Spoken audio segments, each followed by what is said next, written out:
നമസ്കാരം. വാർത്തകൾ വാസ്തവങ്ങളിലേക്ക് സ്വാഗതം. പ്രധാന വാർത്തകളെക്കുറിച്ച് രണ്ടാം ബാർ കോഴ വിവാദമാണ് ഇപ്പോഴും മാധ്യമങ്ങളിൽ മുഴച്ചു നിൽക്കുന്നത്. ആരോപണം ഉന്നയിച്ചയാൾ ആരോപണം താൻ ഉദ്ദേശിച്ചത് ഇത്തരത്തിലാണെന്ന് അല്ലെന്നും ഒക്കെ വിശദീകരിക്കുന്നു. ഇന്നലെ ക്രൈംബ്രാഞ്ച് പോലീസിന് മുമ്പാകെയും താൻ പറഞ്ഞത് തൻ്റെ സംഘടനയെക്കുറിച്ചും അത് കെട്ടിടം പണിയുന്നതിന് മേടിച്ച പണമാണെന്നും അന്നേരത്തെ വികാര വിക്ഷോഭത്തിൽ എന്തൊക്കെയോ പറഞ്ഞതാണെന്നും ഒക്കെ പറയുന്നുണ്ട്. എന്തായാലും അതിനെക്കുറിച്ച് നമുക്കറിയില്ല. മാധ്യമങ്ങളിൽ ഇപ്പോഴും അതിൻ്റെ തിരയിളക്കം നിന്നിട്ടില്ല. പ്രതിപക്ഷവും പഴയതുപോലെയുള്ള ശക്തമായിട്ടുള്ള ആരോപണം അല്ലെങ്കിലും അങ്ങനെ പതുക്കെ പതുക്കെയല്ലേ ഇതിൻ്റെ അലയൊലികൾ കെട്ടടങ്ങുകയുള്ളൂ. അതുകൊണ്ട് കുറേയൊക്കെ കാര്യങ്ങൾ പറഞ്ഞുകൊണ്ടേ ഇരിക്കുന്നു. ആരൊക്കെ രാജിവെക്കണമെന്നോ രാജിവെക്കണ്ട എന്നൊക്കെ അവരും പറഞ്ഞുകൊണ്ടിരിക്കുക. ഏതായാലും മലയാള മനോരമയിൽ വന്ന വാർത്തയും അതിനെ നമുക്കൊന്ന് എടുത്ത് പരിശോധിച്ച് നോക്കാം. ഒന്ന് ഓരോ അവർ പറഞ്ഞിരിക്കുന്നത് എന്താണ് അതിൻ്റെ വാസ്തവം എന്ന് നമുക്ക് ഒന്ന് പരിശോധിച്ച് നോക്കാം. മദ്യനയം ആലോചിച്ചില്ലെന്നത് കള്ളം. ജനുവരിയിലെ യോഗത്തിൽ ആദ്യം ഡ്രൈ ഡേ നീക്കാൻ ടൂറിസം വകുപ്പിന് അമിത ഉത്സാഹം. ഇതാണ് തലക്കെട്ട്. പത്രത്തിൻ്റെ തലക്കെട്ടും ഇതാണ്. ഓൺലൈൻ വാർത്തയിലും ഇതുണ്ട്. നമുക്ക് ആ വാർത്ത, പത്രത്തിൽ വന്ന വാർത്ത എടുത്ത് പരിശോധിച്ച് നോക്കാം. പുതിയ മദ്യനയവും ഡ്രൈ ഡേ ഒഴിവാക്കലും സംബന്ധിച്ച് ആലോചനയൊന്നും നടന്നിട്ടില്ലെന്ന് മന്ത്രി എം വി രാജേഷ് ആവർത്തിച്ചെങ്കിലും എക്സൈസ് ഉദ്യോഗസ്ഥർ ജനുവരിയിൽ തന്നെ ഈ ആശയം ഔദ്യോഗികമായി സർക്കാരിന് മുന്നിൽ വെച്ചു.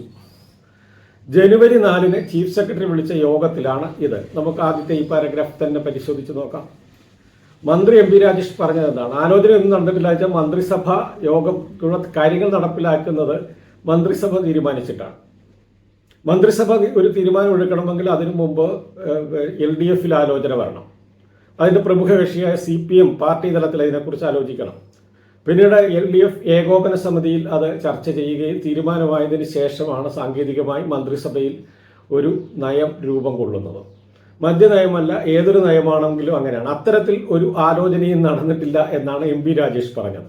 പിന്നെ ഉദ്യോഗസ്ഥ തല ചർച്ചകൾ, അത് ഉദ്യോഗസ്ഥന്മാരുടെ ജോലി. അവർ ചുമ്മാതിരിക്കുകയല്ല. അവരവരുടെ വകുപ്പുകളിൽ എന്തൊക്കെ മാറ്റങ്ങൾ കൊണ്ടുവരാം, എത്തരത്തിലൊക്കെ പ്രവർത്തിക്കണം എന്നുള്ളത് എല്ലായ്പ്പോഴും ആലോചിച്ചു കൊണ്ടിരിക്കും. അങ്ങനെ ചീഫ് സെക്രട്ടറിയുടെ നിർദ്ദേശമനുസരിച്ച് വിവിധ വകുപ്പുകളിൽ, പ്രത്യേകിച്ച് ഇപ്പോൾ സാമ്പത്തിക അരക്ഷിതത്വം തുടരുന്ന ഒരു സാഹചര്യത്തിൽ എങ്ങനെയൊക്കെ സമ്പത്ത് വർദ്ധിപ്പിക്കാം എന്നതിനെക്കുറിച്ച്, സംസ്ഥാനത്തിൻ്റെ സാമ്പത്തിക പ്രതിസന്ധി എങ്ങനെ പരിഹരിക്കാം എന്നുള്ള കാഴ്ചപ്പാടിൽ എല്ലാ വകുപ്പിൻ്റെ സെക്രട്ടറിമാർക്കും അവരവരുടേതായ തലങ്ങളിൽ യോഗം വിളിച്ചു കൂട്ടാൻ ചീഫ് സെക്രട്ടറി പറയുകയും അതനുസരിച്ച് യോഗം വരികയും അതിൻ്റെ റിപ്പോർട്ട് ചീഫ് സെക്രട്ടറിക്ക് മുമ്പാകെ വരികയൊക്കെ ചെയ്തു. സാധാരണ നടക്കുന്ന ഒരു സംഗതിയാണ്. അതെങ്ങനെയാണ് എം വി രാജേഷ് പറഞ്ഞ ആലോചനയായിട്ട് മാറും? ഉദ്യോഗസ്ഥന്മാർ സാങ്കേതികമായും ശാസ്ത്രീയമായും പ്രശ്നങ്ങൾ പഠിച്ച് അവരുടെ മേഖലയിലെ പ്രശ്നങ്ങൾ എങ്ങനെ പരിഹരിക്കണം എന്നുള്ള നിർദ്ദേശങ്ങൾ അവരവരുടെ വകുപ്പിന് മുമ്പാകെ വെക്കും. ആ വകുപ്പ് ചീഫ് സെക്രട്ടറിക്ക് നൽകും. ചീഫ് സെക്രട്ടറി അത് രാഷ്ട്രീയ അധികാരമുള്ള ഭരിക്കുന്ന കക്ഷികൾക്ക് നൽകും. അതല്ലേ അതാത് മന്ത്രിമാർക്ക് നൽകും. അങ്ങനെയല്ലേ പതിവ്. ഇതിൽ ഉദ്യോഗസ്ഥ തലത്തിൽ ചർച്ചകൾ നടന്നിട്ടില്ല എന്ന് ആരും പറയുന്നില്ല. അവരെപ്പോഴും നിരന്തരം അവരുടേതായ വകുപ്പുകളിൽ ചർച്ച നടത്തിക്കൊണ്ടേയിരിക്കുകയാണ്. അപ്പോൾ അതിനെ വേറൊരു തരത്തിൽ വളച്ചൊടിച്ചെന്തോ പുതുതായി സംഭവിച്ചു എന്ന രീതിയിലാണ് മനോരമ ഇപ്പോൾ വീണർന്ന് കിടന്ന് ഉരുളുകയാണ്. ആദ്യം ഇവിടെ എം വി രാജേഷ് ആലോചിച്ചു, റിയാസ് ആലോചിച്ചു എന്നൊക്കെ പറയുന്നത് ഇപ്പോൾ അങ്ങനെ അവരുടെ ഉദ്യോഗസ്ഥ തലത്തിൽ ചർച്ചകൾ നടന്നു. അതിനെ ഈ രീതിയിൽ പൊതിഞ്ഞ് അവതരിപ്പിക്കുകയാണ് ജനങ്ങളിൽ തെറ്റിദ്ധാരണ വരുത്താനായിട്ട്. ഇത് സാധാരണ നടക്കുന്ന ഒരു പതിവ് സംഗതി തന്നെയാണ്. എക്സൈസ് വകുപ്പിന്റെ അധികാര പരിധിയിൽ വിഷയത്തിൽ കൂടുതൽ താല്പര്യമെടുത്തത് ബാർ ഉടമകളെ ഉൾപ്പെടെ പങ്കെടുപ്പിച്ചുകൊണ്ടുള്ള യോഗം വിളിച്ചതും ടൂറിസം വകുപ്പാണ്. എക്സൈസ് അധികാര പരിധിയിൽപ്പെട്ട വിഷയത്തിൽ താല്പര്യമെടുത്തതും ബാർ ഉടമകളെ ഉൾപ്പെടെ പങ്കെടുപ്പിച്ച് പിന്നീട് വിളിച്ചതും ടൂറിസം വകുപ്പാണ്. ഇതിൻ്റെ അകത്ത് ഒളിഞ്ഞിരിക്കുന്ന കള്ളത്തിനെ നമ്മൾ മനസ്സിലാക്കണം. നമ്മൾ പറഞ്ഞു, ചീഫ് സെക്രട്ടറി എല്ലാ വകുപ്പിനും നിർദ്ദേശം കൊടുത്തു. അപ്പോൾ എക്സൈസ് വകുപ്പ് യോഗം വിളിച്ചു കൂട്ടി അവരുടെ ദീർഘകാലമായിട്ടുള്ള ആവശ്യം ഡ്രൈ ഡേ എടുത്ത് കളയണം, അതൊക്കെ ഉള്ള പ്രശ്നങ്ങൾ അതൊക്കെ എത്തരത്തിൽ പരിഹരിക്കണം എന്നുള്ളതിനെക്കുറിച്ച് ചീഫ് സെക്രട്ടറിയുടെ മുമ്പാകെ നിർദ്ദേശങ്ങൾ വെച്ചു. പിന്നീട് ടൂറിസം വകുപ്പാണ്. ടൂറിസം വകുപ്പ് വിളിച്ച യോഗത്തിൽ ബാർ ഉടമകളും പങ്കെടുത്തിരുന്നു എന്നുള്ളതാണ് മനോരമയുടെ പ്രശ്നം. മനോരമ മനസ്സിലാക്കുന്ന ടൂറിസം വിളിക്കുന്നത് ഇവിടുത്തെ ഹോട്ടൽ ഉടമകളെ മുഴുവൻ അവരുടെ യോഗത്തിൽ വിളിക്കും.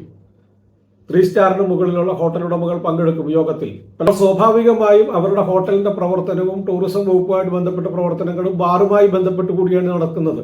എന്നിട്ട് അവരുടെ തലത്തിലെ പ്രശ്നം, ഇപ്പൊ ഡ്രൈ ഡേ ഹോട്ടലുകളിൽ പ്രവർത്തനത്തിനെ ബാധിക്കുന്നു, അവർക്ക് അത് പ്രശ്നങ്ങൾ സൃഷ്ടിക്കുന്നു എന്നുള്ളത് ടൂറിസം വകുപ്പിന്റെ ഒരു പ്രശ്നമാണ്, ഒരു പ്രതിസന്ധിയാണ്. അവരത് അവതരിപ്പിച്ചു. അവിടെ ബാർ ഉടമകളായിട്ടല്ല അവരവിടെ പങ്കെടുക്കുന്നത്, അവർ ഹോട്ടൽ ഉടമകളായിട്ടാണ് പങ്കെടുക്കുന്നത്. ഹോട്ടൽ ഉടമകളുടെ മീറ്റിംഗ് വിളിച്ചു കൂട്ടേണ്ടത് ടൂറിസം വകുപ്പാണ്. കാരണം ടൂറിസവുമായിട്ട് ബന്ധപ്പെട്ടിട്ടാണ് റിസോർട്ടുകളും ഹോട്ടലുകളും ഒക്കെ പ്രവർത്തിക്കുന്നത്. അപ്പോൾ അവിടെ ബാറുകളും പ്രവർത്തിക്കുന്നു എന്നുള്ളത് കൊണ്ട് അവരുടെ ഹോട്ടലുകളെ അല്ലെ റിസോർട്ടുകളെ ബാറിന്റെ പ്രവർത്തനം എത്തരത്തിൽ ബാധിക്കുന്നു, അത് ഒരു ദിവസം ഡ്രൈ ഡേ ആകുമ്പോൾ എങ്ങനെയൊക്കെയാണ് അവരെ ബാധിക്കുന്നത്, അതുപോലെ സമയ ക്രമീകരണങ്ങളൊക്കെ ഹോട്ടലുകളുടെയും റിസോർട്ടുകളുടെയും പ്രവർത്തനത്തെ എങ്ങനെയാണ് ബാധിക്കുന്നതെന്ന് ഉദ്യോഗസ്ഥ തലത്തിൽ ചർച്ചകൾ നടന്നു. ആ വകുപ്പിന്റെ സെക്രട്ടറി, ടൂറിസം വകുപ്പ് സെക്രട്ടറി അവരുടെ റിപ്പോർട്ട് ചീഫ് സെക്രട്ടറിക്ക് സമർപ്പിക്കുകയും ചെയ്തു. ചീഫ് സെക്രട്ടറി തന്നെ പറഞ്ഞിട്ടുണ്ട് ഇത് പതിവായിട്ട് നടക്കുന്ന ഒരു സംഭവമാണെന്ന്. പിന്നെ മനോരമയ്ക്ക് ഇതിൽ എന്താണ് കൂടുതൽ പ്രത്യേകത കണ്ടെത്താനാവുന്നത് എന്ന് നമുക്ക് മനസ്സിലാകുന്നില്ല. മെയ് 21 ടൂറിസം ഡയറക്ടറുടെ യോഗത്തിൽ ഡ്രൈ ഡേ പിൻവലിക്കണമെന്ന ആവശ്യം ബാർ ഉടമകൾ ഉയർത്തി. മെയ് 21 ടൂറിസം ഡയറക്ടറുടെ യോഗത്തിൽ ഡ്രൈ ഡേ പിൻവലിക്കണമെന്ന ആവശ്യം ബാർ ഉടമകൾ ഉയർത്തി. ബാർ ഉടമകൾ എന്നാൽ 3 സ്റ്റാർ ഹോട്ടലും അതിനു മുകളിൽ നടത്തുന്ന ഹോട്ടൽ ഉടമകളാണ്. അത് പറയത്തില്ല മനോരമ. ബാർ ഉടമകളെന്നേ പറയത്തുള്ളൂ. നല്ല ബാർ ഉടമകളുടെ യോഗം ടൂറിസം വകുപ്പ് വിളിച്ചു കൊടുത്ത ഹോട്ടൽ ആൻഡ് റിസോർട്ട് ഉടമസ്ഥരുടെ യോഗമാണ്. അതിൽ ബാർ ഉടമകളുമുണ്ട്, ബാറില്ലാത്ത റിസോർട്ടുകളുമുണ്ട്, എല്ലാവരും ഉണ്ട്.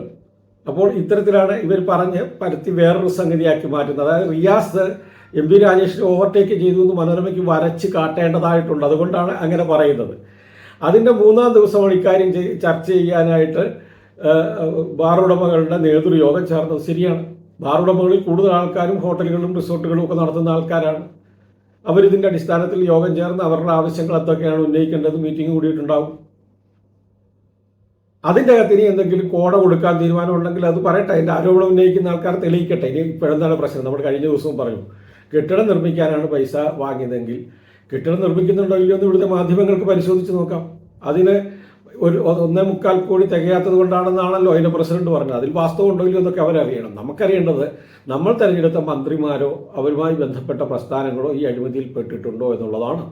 ഉദ്യോഗസ്ഥന്മാർ പെട്ടിട്ടുണ്ടെങ്കിൽ സർക്കാർ നടപടിയെടുക്കണം. രാഷ്ട്രീയ നേതൃത്വത്തിൽപ്പെട്ട ആരെങ്കിലും പറ്റിയിട്ടുണ്ടെങ്കിൽ അവർ രാജിവെക്കണം. ഇതൊക്കെ ന്യായമായ ആവശ്യമാണ്.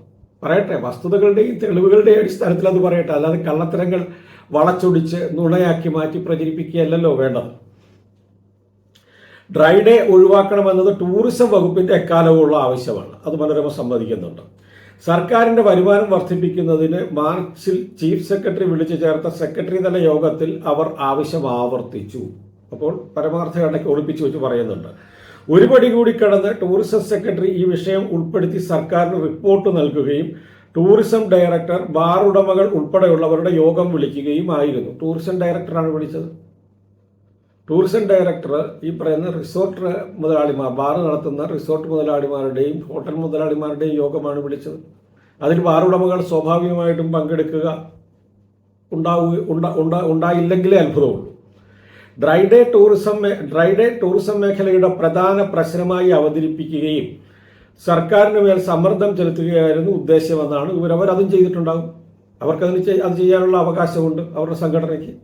മദ്യനയത്തിൽ ഇടപെടാൻ ടൂറിസം വകുപ്പ് അമിതോത്സാഹം കാണിച്ചെന്ന സംശയമാണ് ഉണരുന്നത്. ഉത്സാഹമാണോ അമിതോത്സാഹമാണോ എന്നുള്ളത് മനോരമയല്ലോ വിലയിരുത്തേണ്ടത്. ടൂറിസം വകുപ്പിന് അതൊരു പ്രശ്നം. ഇവിടുത്തെ മദ്യവിതരണവുമായി ബന്ധപ്പെട്ട് ചില വിഷയങ്ങൾ ടൂറിസം വകുപ്പിനെ ബാധിക്കുന്നുണ്ടെങ്കിൽ അതിൻ്റെ സെക്രട്ടറിമാർ വകുപ്പ് തലത്തിൽ ചർച്ച ചെയ്യുകയും പിന്നീട് അത് ചീഫ് സെക്രട്ടറിക്ക് സമർപ്പിക്കുകയും ചെയ്യും. ഇത് സ്വാഭാവികമായൊരു നടപടിയാണ്. പക്ഷേ അതിൽ അന്തിമമായി തീരുമാനമെടുക്കുന്നത് മന്ത്രിസഭയാണ്. ആ രാഷ്ട്രീയ നേതൃത്വത്തിലേക്ക് ഇത് വരികയേ ചെയ്തിട്ടില്ല.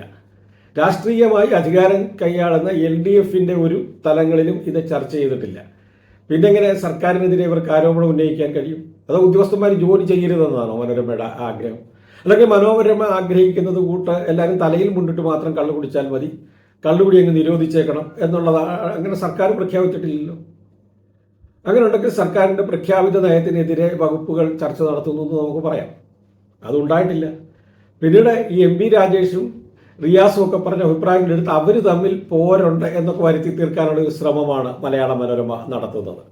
വകുപ്പുകൾ തമ്മിലുള്ള ഉരസൽ വിവാദത്തെ പ്രതിരോധിക്കുന്നതിലും പ്രകടമാണ് എന്നാണ് അവർ പറയുന്നത്. വകുപ്പുകൾ തമ്മിൽ എന്തോ ഉരസലുണ്ടെന്നാണ് പറയുന്നത്. ഞാൻ അതിലേക്കൊന്നും കടക്കുന്നില്ല. അതൊക്കെ വെറും തരം താഴ്ന്ന ആരോപണങ്ങളാണ്. മനോരമ മറ്റുള്ള പ്രസ്ഥാനങ്ങളെ ഇത്തരം ഭരിച്ചുകൊണ്ടിരിക്കുന്ന സംഘടനയൊക്കെ കാണുന്നത് വളരെ ഖേദകരമാണ്. അവർക്ക് തോന്നും, കാരണം ഇപ്പോൾ മറുഭാഗത്ത് നടന്നുകൊണ്ടിരിക്കുന്നത് എന്താണ്, അപ്പോൾ ഉരസലും എന്താ പറയുക തമ്മിലടിയും ഒക്കെ എവിടെയാണ് എന്നുള്ളത് ജനങ്ങൾക്ക് നന്നായിട്ടറിയാം. ഇതാണ് മലയാള മനോരമ ഈ രണ്ടാം ബാർ കോഴ എന്ന് എഴുന്നള്ളിച്ച സംഗതിയുമായി ബന്ധപ്പെട്ട് ഇന്ന് നിരത്തിയിട്ടുള്ളത്. ഇത് പതുക്കെ പതുക്കെ കെട്ടണം. ഇപ്പോൾ അത് തന്നെ ഇപ്പോൾ ഈ നുണ പറഞ്ഞ് പതുക്കെ പുറകോട്ട് പോകാനായിട്ടുള്ള ശ്രമമാണ്. സമയപരിധി മൂലം നമുക്ക് ദേശാഭിമാനിയിലെ രണ്ടാമത്തെ വാർത്തയിലേക്ക്, ഇപ്പോൾ വായിച്ചത് മനോരമയിലെ വാർത്തയാണ്. രണ്ടാമത്തെ വാർത്ത ദേശാഭിമാനിയില്ല. അത് ദേശാഭിമാനി കൊടുക്കുന്ന കൂട്ട് മറ്റാരും കൊടുക്കാത്തത് കൊണ്ടും കഴിഞ്ഞ ദിവസം തന്നെ KSUവിൻ്റെ ദക്ഷിണ മേഖലാ യോഗത്തിൽ മദ്യവിതരണം ഉണ്ടായിരുന്നു എന്നത് മറച്ചു വെച്ചുകൊണ്ട് തമ്മിലടിക്ക് പ്രാധാന്യം കൊടുത്തുകൊണ്ടാണ് എല്ലാ മാധ്യമങ്ങളും പ്രസിദ്ധീകരിച്ചത്. ദേശാഭിമാനിയിൽ മാത്രമാണ് അതിൻ്റെ വിശദമായ വസ്തുതകൾ നിരത്തിക്കൊണ്ട് ആരൊക്കെയാണ് മദ്യം വിതരണം ചെയ്തത് ഉൾപ്പെടെ എന്നുള്ള വാർത്തകൾ വന്നത്. മറ്റു പത്രമെല്ലാം അത് ചാനലുകളുമെല്ലാം മിക്കവാറും ഞാൻ കണ്ടതൊക്കെ അത് മൂടി വയ്ക്കുകയായിരുന്നു. ആദ്യത്തെ ദിവസം ഒന്ന് പരാമർശിച്ചു പോയി. മനോരമ തന്നെ പറഞ്ഞു എന്തോ പാർട്ടി ഉണ്ടായിരുന്നെന്നും മദ്യപിച്ചാണ് നേതാക്കൾ എത്തിയെന്നും ഒക്കെ പറഞ്ഞു. പക്ഷേ ഇന്നലത്തെ വാർത്തകളിലൊന്നും അതത്ര പ്രകടമായി കണ്ടില്ല. ഇന്ന് ദേശാഭിമാനി പറയുന്നത് ഈ അടി KSUവിനുള്ളിലെ അടി കോൺഗ്രസിലേക്ക് പോയി എന്നുള്ളതാണ്. KSUക്കാരുടെ അടി KPCC അന്വേഷിക്കേണ്ടതില്ല എന്ന് സതീശൻ പറയുന്നത് എന്തിനാണ് KSUവിൻ്റെ അടിയിൽ ഈ KPCC ഇടപെടുന്നത്? KPCC ഇടപെടേണ്ട കാര്യമില്ലാതെ NSU അന്വേഷിച്ചുകൊള്ളും, അവർക്കാണ് അതിൻ്റെ ഉത്തരവാദിത്വം, അവരുടെ നേതൃത്വം, കേന്ദ്ര നേതൃത്വം KSUവിൻ്റെ അന്വേഷിച്ചുകൊള്ളും എന്നാണ്. സുധാകരനൊപ്പമുള്ളവരെ അന്വേഷണ കമ്മീഷനാക്കിയതിലും സതീശന് അമർഷം.